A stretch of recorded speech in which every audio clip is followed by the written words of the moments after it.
Hi friends, welcome to M K Vishwakarma special tech education. Dear friends, आज के इस video में हम डिस्कस करने वाले हैं नॉर्दर्न कोलफील्ड लिमिटेड यानी एनसीएल में ड्रैगलाइन ऑपरेटर की पोस्ट के लिए प्रीवियस ईयर क्वेश्चन पेपर के बारे में। तो दोस्तों, जैसा कि आप सभी जानते हैं कि एनसीएल यानी नॉर्दर्न कोलफील्ड लिमिटेड ने कुछ समय पहले डिफरेंट पोस्ट के लिए like HEMM operator, drill operator, dragline operator, grader operator, dumper operator, shovel operator और क्रेन ऑपरेटर की पोस्ट के लिए ऑनलाइन आवेदन आमंत्रित किए हुए थे, जिसके रिगार्डिंग हमने आपसे जो ऑनलाइन फॉर्म फिल करने की स्टेप बाय स्टेप प्रोसेस के अलावा जो सभी पोस्टों के लिए होने वाला कॉमन पेपर था उसको ऑलरेडी डिस्कस कर चुके हैं। अगर आपने उस वीडियो को नहीं देखा हुआ है तो आप अपने मोबाइल स्क्रीन के टॉप राइट पर जाकर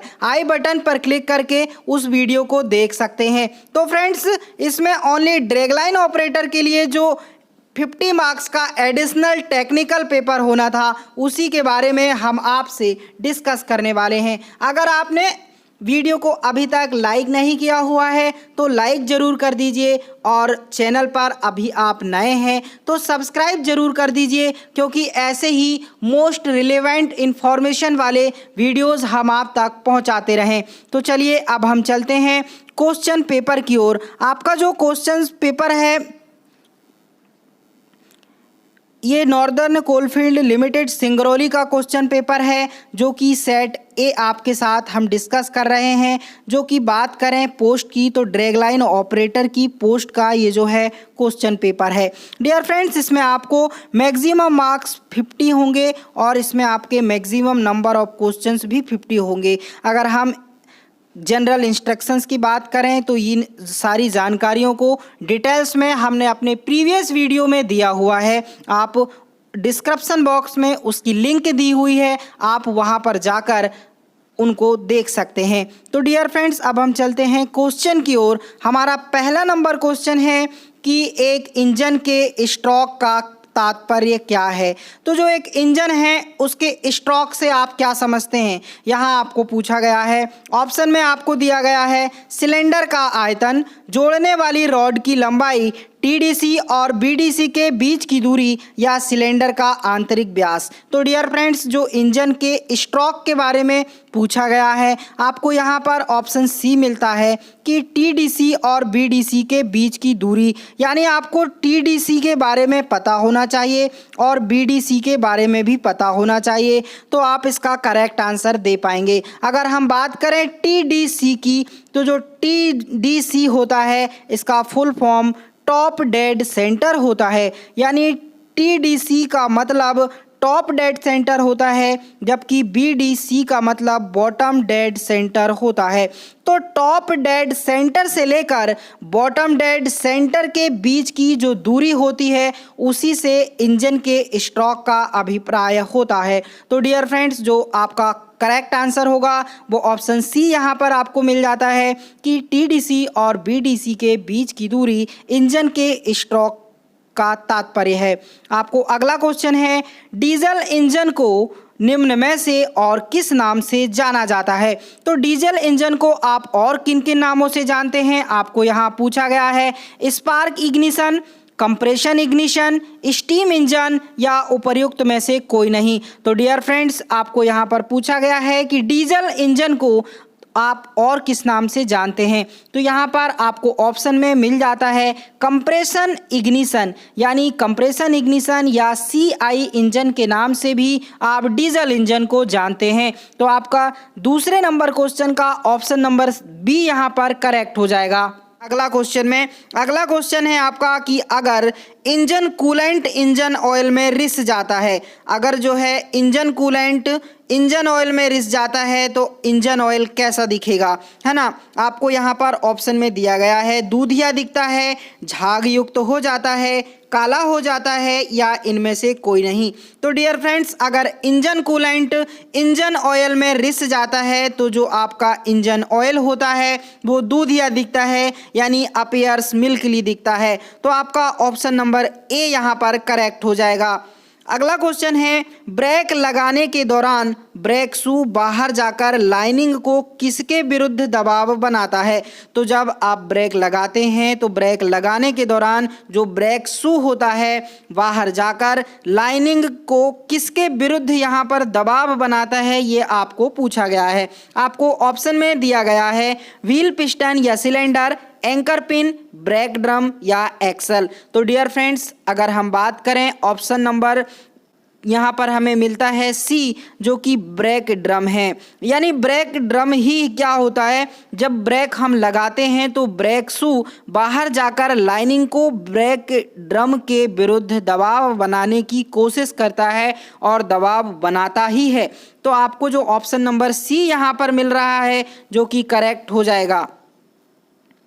आपका अगला क्वेश्चन देख लेते हैं। अगला क्वेश्चन क्या है? अगला क्वेश्चन है, इंजन ऑयल का परीक्षण करना चाहिए। Engine oil level should be checked, है ना। आपको ऑप्शन में क्या ऑप्शन में दिया गया है, वाहन के बंद होने के तुरंत बाद, जब इंजन चालू हो, इंजन बंद होने के कुछ मिनट बाद, या जब इंजन उच्च और स्थायी गति पे चालू हो।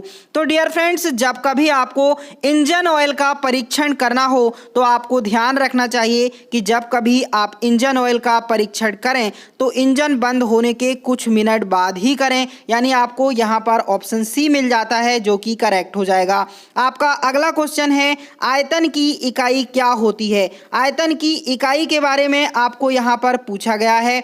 ऑप्शन में दिया गया है वर्ग मीटर, घन मीटर, घन सेकंड और किलोमीटर। तो जो आयतन की इकाई होती है वो घन मीटर होती है। यानी आपको यहाँ ऑप्शन नंबर बी मिल जाता है जो कि करेक्ट है। आपका अगला क्वेश्चन है, दूरी की उपयुक्त एसआई इकाई क्या है? यानी दूरी के एसआई मात्रक के बारे में आपको पूछा गया है। यहाँ पर आपको सेंटीमीटर, इंच, मीटर और किलोमीटर ऑप्शन में दिए गए हैं। तो अगर हम बात करें दूरी के एसआई मात्रक की, तो दूरी का एसआई मात्रक मीटर होता है, जो कि हमें ऑप्शन सी में मिल जाता है। यानी क्वेश्चन नंबर 7 का correct answer option number C हो जाएगा। आपका अगला क्वेश्चन है, निम्न में से किसकी मशीनिंग सूखी स्थिति में होती है? यानी आपको पूछा गया है कि विच of the following is machined in dry condition, कि आप ड्राई कंडीशन में किस मेटल की मशीनिंग करते हैं। तो आपको यहाँ पर ऑप्शन में एल्यूमिनियम, कास्ट आयरन, टाइटेनियम और ऑल ऑफ दीज यानी सभी दिए गए हैं। तो डियर फ्रेंड्स, अगर हम बात करें ड्राई कंडीशन में मशीनिंग करने के बारे में, तो जो ड्राई कंडीशन में मशीनिंग करते हैं हम कास्ट आयरन की करते हैं, जो कि हमें ऑप्शन नंबर बी में मिल जाता है कि कास्ट आयरन की मशीनिंग हम ड्राई कंडीशन में करते हैं, जो कि ऑप्शन नंबर बी है और वही करेक्ट आंसर है। आपका अगला क्वेश्चन है, 1 इंच किसके बराबर होता है? तो जो 1 इंच होता है वो आप पता है सिंपली 2.54 सेंटीमीटर के बराबर होता है। अगर mm में हम बात करते हैं तो 25.4 mm के बराबर होता है। यही सिंपल क्वेश्चन आपको यहाँ पूछ लिया गया है, तो इसके बारे में आपको पता होना चाहिए। आपका अगला क्वेश्चन है, निम्न प्रकार के फास्टनर शाफ्ट और पहियों के बीच हलचल रोकने के लिए डिज़ाइन किया जाता है। तो आपको यहाँ पर फास्टनर के प्रकार दिए गए हैं और आपको बताना है कि वो कौन से प्रकार के फास्टनर हैं जो शाफ्ट और पहियों के बीच में हलचल रोकने के लिए ही डिज़ाइन किए जाते हैं। आपको ऑप्शन दिए गए हैं की, रिवेट, मशीन पिन या नक्कल। तो डियर फ्रेंड्स, अगर हम बात करें की, तो जो की होती है एक ऐसा फास्टनर होती है जो कि शाफ्ट और पहियों के बीच हलचल रोकने के लिए ही डिज़ाइन की जाती है। तो आपका ऑप्शन नंबर ए यहाँ पर करेक्ट हो जाता है। आपका अगला क्वेश्चन है, धातु का वह गुणधर्म जिसके द्वारा उसको तारों में खींचा जा सकता है। यानी धातु का वह कौन सा गुणधर्म है, धातु के उस गुणधर्म के बारे में आपको बताना है कि जिससे उसे तारों के रूप में खींचा जा सकता है। टफनेस, डक्टिलिटी, मेलेबिलिटी या फ्लेक्सिबिलिटी। यानी डियर फ्रेंड्स, धातु का वह गुणधर्म जिसके द्वारा हम उसको तारों में खींच सकते हैं वो कहलाता है डक्टिलिटी। यानी आपको ऑप्शन नंबर बी में जो है मिल जाता है, जो कि करेक्ट हो जाएगा। यानी 11 नंबर का क्वेश्चन आपका करेक्ट आंसर बी दिखाएगा। आपका अगला क्वेश्चन है, मशीनों की लेवलिंग खालिस्तान के अनुसार करते हैं। आप मशीनों की लेवलिंग किसके अकॉर्डिंग करते हैं? गुरुत्व केंद्र के, वजन के, स्पिरिट लेवल के, या नन ऑफ दीज, यानी कोई नहीं। तो डियर फ्रेंड्स, जो मशीनों की लेवलिंग की जाती है, मशीनों की जो लेवलिंग की जाती है वो स्पिरिट लेवल के अनुसार करते हैं, जो कि आपको यहाँ पर ऑप्शन नंबर स्पिरिट लेवल सी में दिखाई दे रहा है, जो कि करेक्ट हो जाएगा कि मशीनों की लेवलिंग स्पिरिट लेवल के अनुसार करते हैं। आपका अगला क्वेश्चन है, अनुरक्षण रिकॉर्ड में सम्मिलित होता है, यानी आपको मेंटेनेंस रिकॉर्ड में क्या इंक्लूड होता है इसके बारे में यहाँ पर पूछा गया है। तो जो आपको ऑप्शन दिए गए हैं, प्रतिदिन का कार्य विवरण, तेल बदलने का तिथिवार विवरण, तेल एवं ईंधन की खपत और उपरोक्त सभी। तो डियर फ्रेंड्स, जो मेंटेनेंस रिकॉर्ड में इंक्लूड होने वाले कार्य होते हैं उनको आपको ऑप्शन में दिए गए हैं, जो कि आपके 13 नंबर क्वेश्चन का ऑप्शन डी यहाँ पर करेक्ट हो जाएगा कि आप मेंटेनेंस रिकॉर्ड में इंक्लूड करते हैं the details of daily work, date wise details, oil change और record for consumption of oil and fuel. तो यानी ये तीनों ऑप्शन आपके करेक्ट हैं, यानी ऑप्शन नंबर डी यहाँ पर आपका करेक्ट हो जाएगा। आपका अगला क्वेश्चन है, वाशर का प्रयोग किया जाता है। आप वाशर का प्रयोग किस लिए करते हैं यहाँ आपको पूछा गया है। नट की अच्छी पकड़ बनाने के लिए, नट व पार्ट के मध्य स्पर्श क्षेत्रफल बढ़ाने के लिए, नट पर कंपन व झटकों का असर कम करने के लिए, या ऑल ऑफ द अबव, यानी इनमें से सभी। तो डियर फ्रेंड्स, अगर हम बात करें वाशर की, तो जो वाशर होता है उसका प्रयोग हम नट की अच्छी पकड़ बनाने के लिए, नट व पार्ट के मध्य स्पर्श क्षेत्रफल बढ़ाने के लिए, नट पर कंपन व झटकों का असर कम करने के लिए जरूर करते हैं। तो इसका हमें ऑप्शन नंबर डी जो मिलता है करेक्ट हो जाएगा, यानी इस क्वेश्चंस का करेक्ट आंसर ऑप्शन डी हो जाएगा। आपका अगला क्वेश्चन है, स्प्रिंग वाशर निम्न स्थानों पर प्रयोग किया जाता है।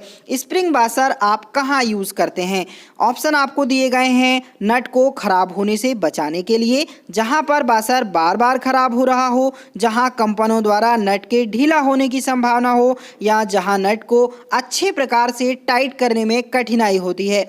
तो डियर फ्रेंड्स, हम बात करें स्प्रिंग वाशर के बारे में अगर, तो जो स्प्रिंग वाशर होता है इसका यूज़ वहाँ किया जाता है जहाँ पर नट को अच्छे प्रकार से टाइट करने में कठिनाई होती है। यानी आपका ऑप्शन नंबर जो डी है ये करेक्ट यहाँ पर हो जाएगा कि जब कभी हमें नट को अच्छे प्रकार से टाइट करने में कठिनाई होती है तो हम वहाँ स्प्रिंग वाशर का यूज़ करते हैं।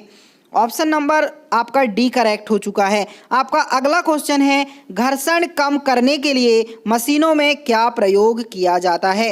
तो आप फ्रिक्शन को अगर कम करने आपको बोला जाए तो आप किसका यूज़ करेंगे? ग्रीस का, तेल का, लुब्रिकेंट का, या ये सभी का? तो डियर फ्रेंड्स, ये सभी इसके लिए जो हैं उचित उदाहरण इसके हैं कि जब कभी आपको फ्रिक्शन को कम करना हो तो मशीनों में आप ग्रीस, तेल और लुब्रिकेंट का यूज़ करेंगे, यानी आपका ऑप्शन नंबर डी यहाँ पर करेक्ट हो जाएगा।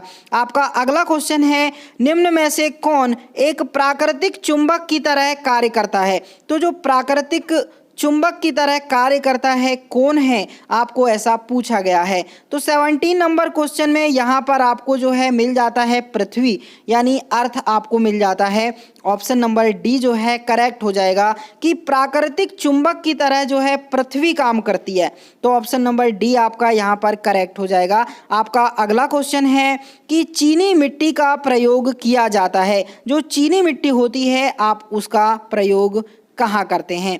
किटकैट स्विच बनाने में, या स्विच बनाने में, हीटिंग एलिमेंट की प्लेट बनाने में, या उपयुक्त सभी? तो डियर फ्रेंड्स, अगर हम बात करें चीनी मिट्टी की यानी पोर्सेलेन की, तो जो पोर्सेलेन होता है उसका यूज़ हम किटकैट स्विच बनाने में करते हैं, स्विच बनाने में करते हैं, हीटिंग एलिमेंट की प्लेट बनाने में करते हैं और उपरोक्त सभी यानी आपका ऑप्शन नंबर डी यहाँ पर करेक्ट हो जाएगा कि आप manufacturing of KitKat switch, manufacturing of switches, manufacturing of plates and heating elements और ऑल ऑफ द अबव। तो जो पोर्सिलेन होता है उसका यूज़ हम इन तीनों ऑप्शंस के लिए करते हैं, यानी आपका ऑप्शन नंबर डी यहाँ पर करेक्ट हो जाएगा।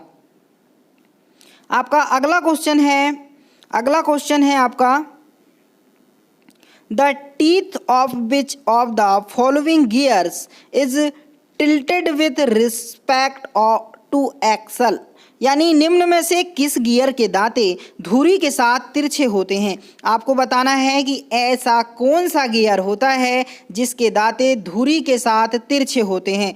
तो यहाँ पर आपको ऑप्शन दिया गया है spur gear, bevel gear, helical gear और वर्म गियर। तो डियर फ्रेंड्स, अगर हम बात करें कि उस गियर की जिसमें दांते धुरी के साथ तिरछे होते हैं तो आपका हेलिकल गियर होता है, यानी आपको ऑप्शन नंबर सी मिल जाता है जो कि करेक्ट आंसर होगा। आपका अगला क्वेश्चन है निम्न में से कौन सी हार्डनेस परीक्षण विधि है। हार्डनेस परीक्षण विधि के बारे में आपको यहाँ पूछा गया है, ऑप्शन में दिया गया है विकर्स, व्रिनेल, रॉकवेल या ये सभी। तो ये सभी हार्डनेस टेस्टिंग की मशीनें हैं या हार्डनेस टेस्टिंग की क्या है प्रोसेस है या मेथड है। तो आपको ऑप्शन नंबर डी यहाँ पर मिल जाता है जो कि करेक्ट हो जाएगा। आपका अगला क्वेश्चन है दाब बढ़ाने पे द्रव का क्वथनांक क्या होता है। अगर आप दाब बढ़ाते हैं तो द्रव के क्वथनांक में क्या इफेक्ट आएगा, वो बढ़ जाता है, घट जाता है, अपरिवर्तित रहता है या शून्य हो जाता है। आपको इसमें सही विकल्प का जवाब बताना है, सही विकल्प का चयन करना है और जवाब देना है कि आखिर जब आप दाब बढ़ाएंगे तो द्रव के क्वथनांक पे क्या इफेक्ट होगा। तो डियर फ्रेंड्स, जब कभी हम दाब बढ़ाएंगे तो जो द्रव का क्वथनांक होता है वो बढ़ जाता है, यानी आपका ऑप्शन नंबर ए यहाँ पर मिलता है जो कि करेक्ट हो जाएगा।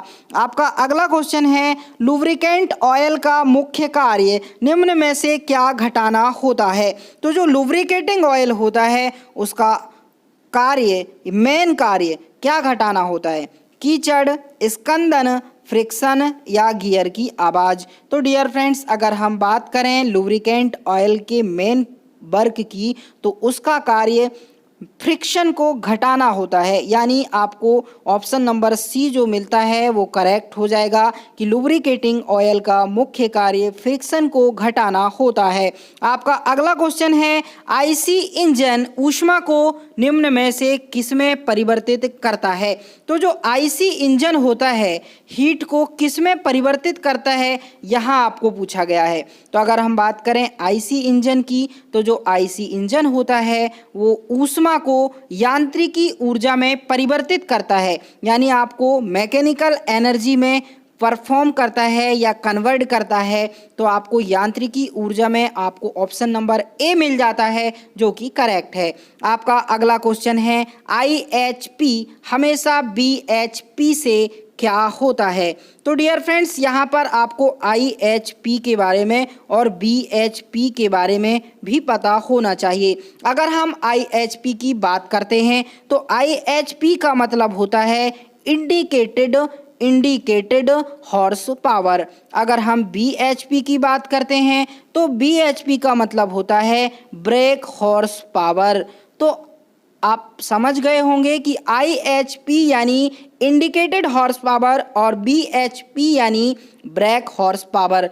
तो जो आपको क्वेश्चन में पूछा गया है आईएचपी यानी इंडिकेटेड हॉर्स पावर हमेशा ब्रेक हॉर्स पावर से कैसा होता है। अब आपका क्वेश्चन आसान हो चुका है, इसका आपको जवाब देना होगा कि जो क्वेश्चन नंबर 24 है उसका ऑप्शन नंबर बी आपको मिल जाएगा कि जो आईएचपी होता है हमेशा बीएचपी से ज़्यादा ही रहेगा, यानी आपका ऑप्शन नंबर बी करेक्ट हो जाएगा। आपका अगला क्वेश्चन है टायर में हवा कम होने पर ईंधन की खपत कितनी हो जाएगी या कैसे रहेगी। तो डियर फ्रेंड्स, आपको क्वेश्चन में पूछा गया है कि जब कभी आपके टायर में हवा कम हो जाए तो ईंधन की कंजप्शन में क्या फ़र्क पड़ेगा। आपको यहाँ पर ऑप्शन दिए गए हैं, कम हो जाएगी, ईंधन की खपत कम हो जाएगी, ज़्यादा हो जाएगी, बहुत ज़्यादा हो जाएगी या अपरिवर्तित रहेगी। तो डियर फ्रेंड्स, बात करें कि आपका टायर में हवा कम होने पर ईंधन के खपत की, तो ईंधन की जो खपत है आपका 25 नंबर का क्वेश्चन में ऑप्शन बी मिल जाता है कि ज़्यादा हो जाएगी, यानी ईंधन की खपत यहाँ पर ज़्यादा हो जाएगी जब आपके टायर में हवा कम हो। ओके, आपका अगला क्वेश्चन है, सेल्फ स्टार्टर का निम्न में से उपयुक्त अन्य नाम क्या है। आपको यहाँ पर सेल्फ स्टार्टर का दूसरा नाम पूछ लिया गया है। तो यहाँ पर आपको ऑप्शन दिया गया है self relay, cut out, voltage regulator, cranking motor. तो यहाँ पर आपको cranking motor option number D में मिल जाता है, जो कि करेक्ट होगा, यानी सेल्फ स्टार्टर का उपयुक्त नाम क्रैंकिंग मोटर है। ऑप्शन नंबर डी यहाँ पर आपका करेक्ट हो चुका है। आपका अगला क्वेश्चन है, वेट टाइप एयर फिल्टर को अन्य नाम से भी जाना जाता है, वो नाम आपको यहाँ पर बताना है। तो अगर हम बात करें वेट टाइप एयर फिल्टर की, तो जो वेट टाइप एयर फिल्टर होता है आप उसको किस नाम से जानते हैं। आपको यहाँ ऑप्शन मिलता है oil bath air cleaner, dry type air cleaner, paper type air cleaner या क्लॉथ टाइप एयर क्लीनर। तो डियर फ्रेंड्स, जो है आपको यहाँ पर मिलता है वेट टाइप एयर फिल्टर, इसका दूसरा नाम ऑयल बाथ एयर क्लीनर होता है, यानी आपको ऑप्शन नंबर ए में मिल जाता है कि वेट टाइप एयर फिल्टर का दूसरा नाम ऑयल बाथ एयर क्लीनर होता है। आपका ऑप्शन नंबर ए यहाँ पर करेक्ट हो जाएगा। आपका अगला क्वेश्चन है, निम्न में से उपयुक्त स्थिति जो अधिक मात्रा में हाइड्रोकार्बन के उत्सर्जन का कारक है। आपको यहाँ पर क्वेश्चन में क्या पूछा गया है कि the condition that result in large quantities of hydrocarbon emission is. Hydrocarbon के इमिशन के बारे में आपको यहाँ पर पूछा गया है। ऑप्शन कहा गया है उच्च ताप पर दहन, अपूर्ण दहन, कम ताप पर दहन या उच्च वायुमंडलीय तापमान पर दहन।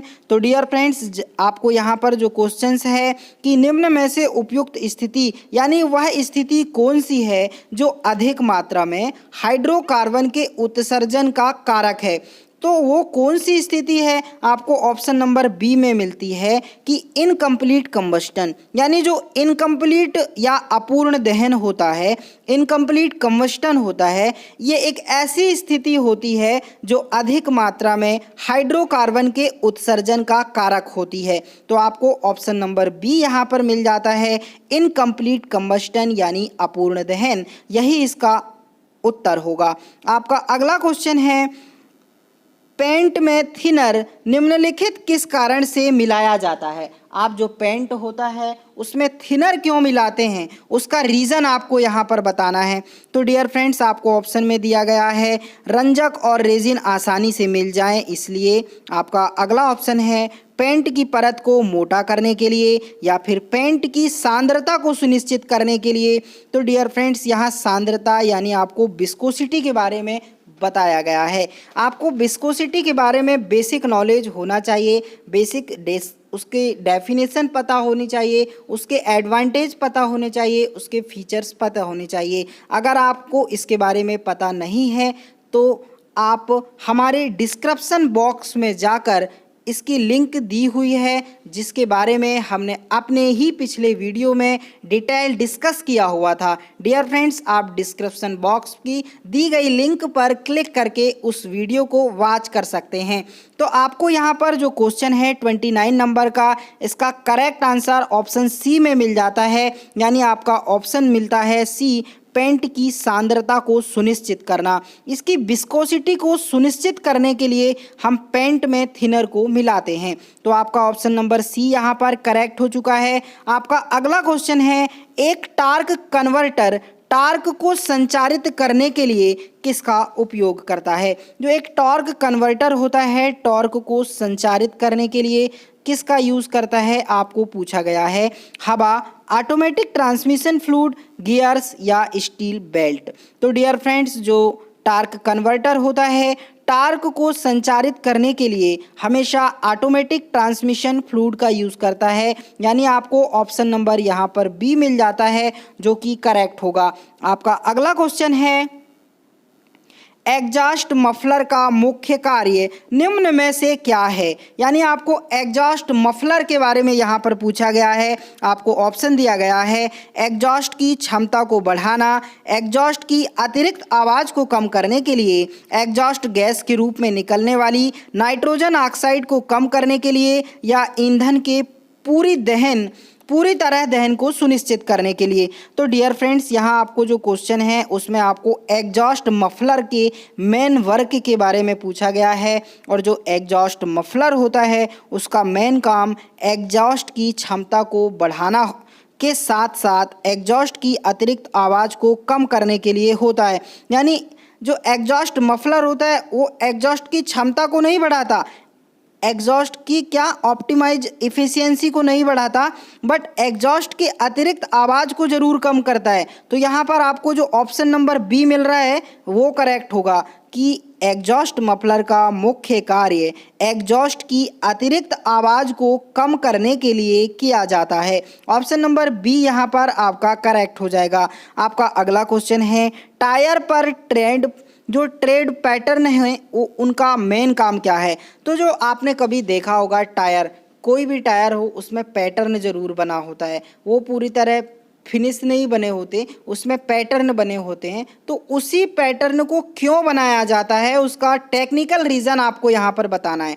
तो आपको ऑप्शन में दिया गया है कि ट्रेड के खांचे सड़क और पहिए के बीच हवा का आवागमन करते हैं। ऑप्शन बी में आपको बोला गया है कि सड़क से पैदा होने वाली अवांछित ध्वनि को ख़त्म करना, या गीली अवस्था में सड़क और पहिए के बीच आने वाले पानी को बाहर फेंकना, या फिर टायर के अंदरूनी हिस्से को छोटे कंकड़ पत्थर से बचाता है। तो डियर फ्रेंड्स, अगर हम बात करें 32 नंबर के क्वेश्चन की कि जो टायर में ट्रेंड पैटर्न बनाए जाते हैं उनका मुख्य कारण क्या है, तो हमको यहाँ पर ऑप्शन सी में मिल जाता है कि गीली अवस्था में सड़क और पहिए के बीच आने वाले पानी को बाहर फेंकने के लिए ही टायर में ट्रेंड पैटर्न को बनाया जाता है। तो यह इसका जो ऑप्शन नंबर सी है यहाँ पर करेक्ट हो जाएगा। आपका अगला क्वेश्चन है कनेक्टिंग रॉड पिस्टन को निम्न में से किस से जोड़ती है। तो जो कनेक्टिंग रॉड होती है यहाँ पर आपको क्वेश्चन में पूछा गया है कि the connecting rod connects the piston and the, तो cylinder head, cylinder block, camshaft या क्रैंकशाफ्ट। तो डियर फ्रेंड्स, जो कनेक्टिंग रॉड होती है वो पिस्टन को जोड़ती है क्रैंकशाफ्ट से। यानी आपको यहाँ पर 33 नंबर का ऑप्शन नंबर डी मिल जाएगा जो कि करेक्ट हो जाएगा।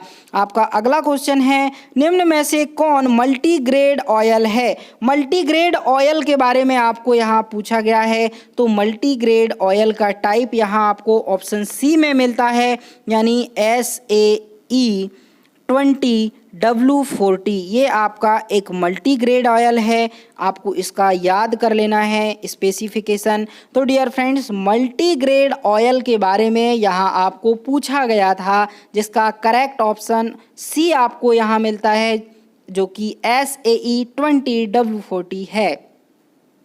आपका अगला क्वेश्चन है चौपहिया नियंत्रित चालन यानी 4WD का मुख्य उद्देश्य क्या है। यहाँ पर इंग्लिश देख लेते हैं। The basic purpose of a 4 wheel drive, यानी आपको 4 व्हील ड्राइव के बेसिक पर्पस के बारे में पूछा गया है कि उसकी क्या पद्धति होती है।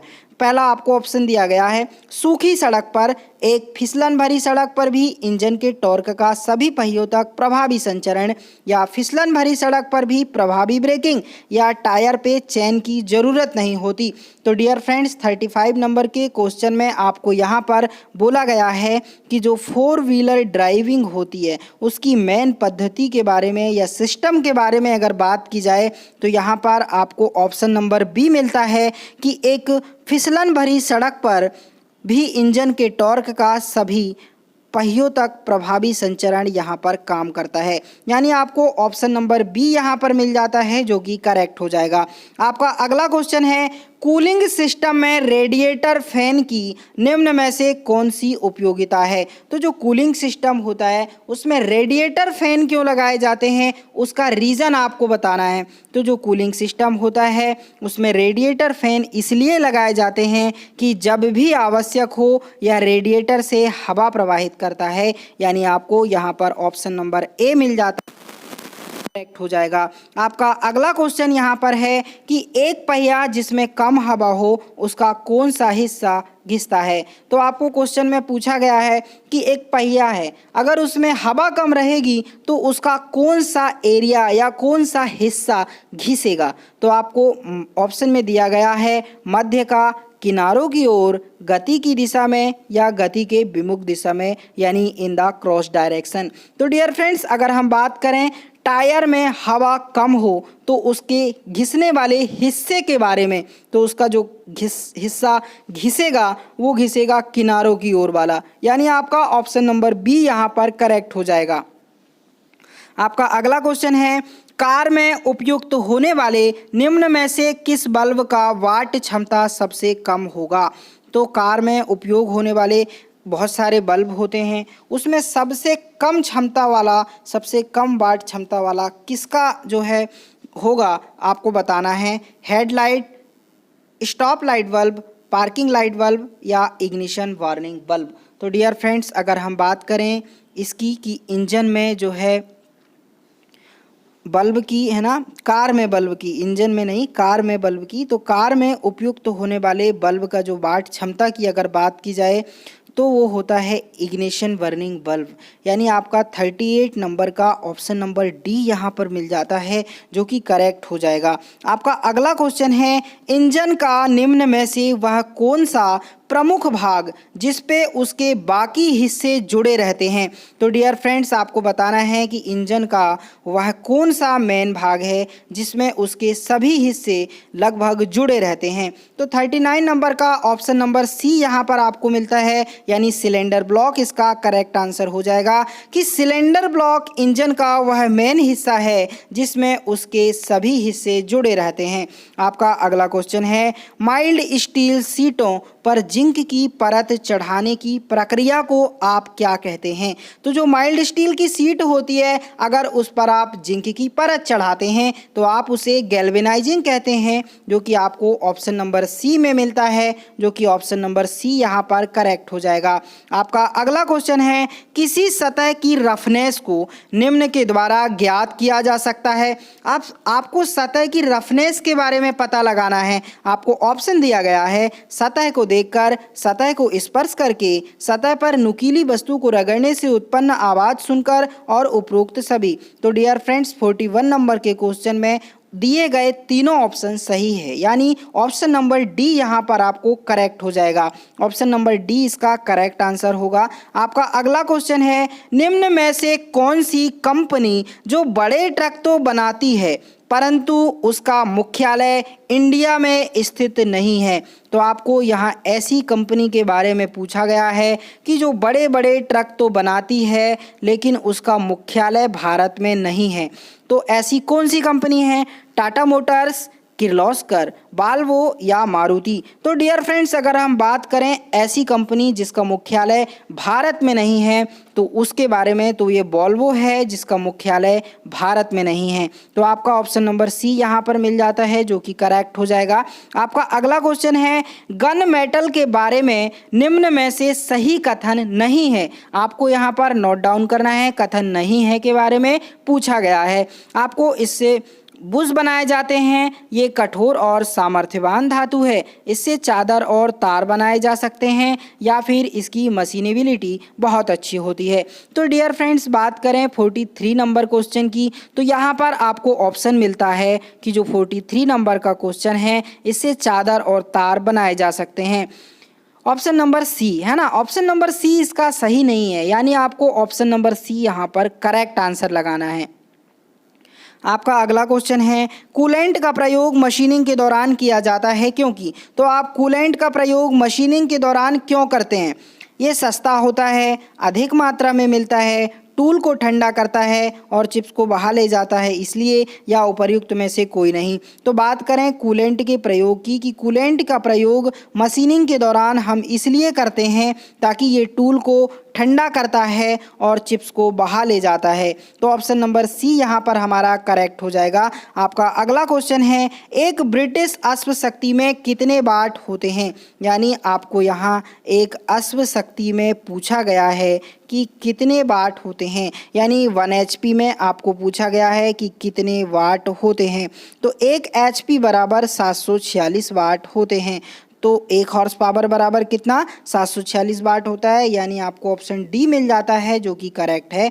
आपका अगला क्वेश्चन है, टर्बो चार्जर का क्या कार्य है? टर्बो चार्जर के कार्य के बारे में आपको पूछा गया है कि यह अश्वशक्ति बढ़ाने में सहायक होता है, यह एग्जॉस्ट गैस की ऊर्जा का उपयोग करता है, यह एग्जॉस्ट मैनफोल्ड के ऊपर लगा होता है, या उपरोक्त सभी। तो डियर फ्रेंड्स, बात करें टर्बो चार्जर की, तो जो टर्बो चार्जर होता है ये अश्वशक्ति को बढ़ाने में सहायक होता है, एग्जॉस्ट गैस की ऊर्जा का उपयोग करता है, साथ ही साथ यह एग्जॉस्ट मैनफोल्ड के ऊपर भी लगा रहता है, यानी हमारा ऑप्शन नंबर डी यहाँ पर करेक्ट हो जाएगा। आपका अगला क्वेश्चन है, थर्मोस्टेट से क्या अभिप्राय है? तो आपको थर्मोस्टेट के बारे में यहाँ पूछा गया है। आपको ऑप्शन दिया गया है कि ये इंजन तापमान को नियंत्रित करता है, अधिक तापमान होने की स्थिति में या गर्म कूलेंट के बहाव को नियंत्रित करता है, या तापमान कम होने पर ये कूलेंट के बहाव को नियंत्रित करता है, या उपरोक्त सभी। तो डियर फ्रेंड्स, इसका ऑप्शन नंबर डी यहाँ पर करेक्ट हो जाएगा कि ये सभी रीजन इसके करेक्ट हो जाएंगे। ऑप्शन नंबर डी इसका करेक्ट हो जाएगा। आपका अगला क्वेश्चन है, ऑयल वाटर सेपरेटर का क्या उपयोग है? तो ऑयल वाटर सेपरेटर का आप क्यों यूज़ करते हैं, यहाँ आपको पूछा गया है। ऑप्शन में दिया गया है कि ये तेल में मिले पानी को अलग करता है, ये तेल के बहाव को बढ़ाता है, ये तेल के बहाव को घटाता है, ये तेल के तापमान को नियंत्रित करता है। तो डियर फ्रेंड्स, अगर हम बात करें ऑयल वाटर सेपरेटर के बारे में, तो जो ऑयल वाटर सेपरेटर होता है ये तेल में मिले हुए पानी को अलग कर देता है, यानी आपका ऑप्शन नंबर ए यहाँ पर करेक्ट हो जाएगा। आपका अगला क्वेश्चन है, इंजन ओवरहीटिंग के निम्न में से सबसे सटीक कारण का विकल्प चुनना है आपको। तो आपको ऑप्शन में भी दिया गया है, कूलिंग सिस्टम पूरी तरह कार्य नहीं करना, वाटर पंप का खराब हो जाना, थर्मोस्टेट का कार्य नहीं करना, या उपर्युक्त सभी। तो इंजन ओवरहीटिंग का सबसे सटीक उदाहरण की अगर आपको बात करनी है तो आपको ऑप्शन नंबर डी यहाँ पर मिलता है, उपरोक्त सभी। यानी जब आपका इंजन ओवरहीट होता है तो आपका कूलिंग सिस्टम पूरी तरह काम नहीं करेगा, वाटर पंप भी खराब हो जाएगा और थर्मोस्टेट भी काम नहीं करेगा। ये तीनों ऑप्शन जब एक साथ सक्रिय रहेंगे तो आपका जो इंजन है वो जल्दी ओवरहीट होगा, इसका यही सटीक रीज़न है, यानी आपका ऑप्शन नंबर डी यहाँ पर आपको मिलता है जो कि करेक्ट हो जाएगा। आपका अगला क्वेश्चन है, यहाँ आपका अगला क्वेश्चन क्या पूछा गया है कि थर्ड पार्टी इंश्योरेंस के संबंध में निम्न में से सही विकल्प चुनना है। तो थर्ड पार्टी इंश्योरेंस होता है, TPI के बारे में आपको पूछा गया है। आपको यहाँ पूछा गया है, आपको ऑप्शन में दिया गया है, भारत में अनिवार्य है, इसके होने से दुर्घटना की स्थिति में थर्ड पार्टी को बीमा का फ़ायदा मिलता है, या इसके बिना वाहन चलाने पर परिवहन नियमों के तहत कार्यवाही हो सकती है, और उपर्युक्त सभी।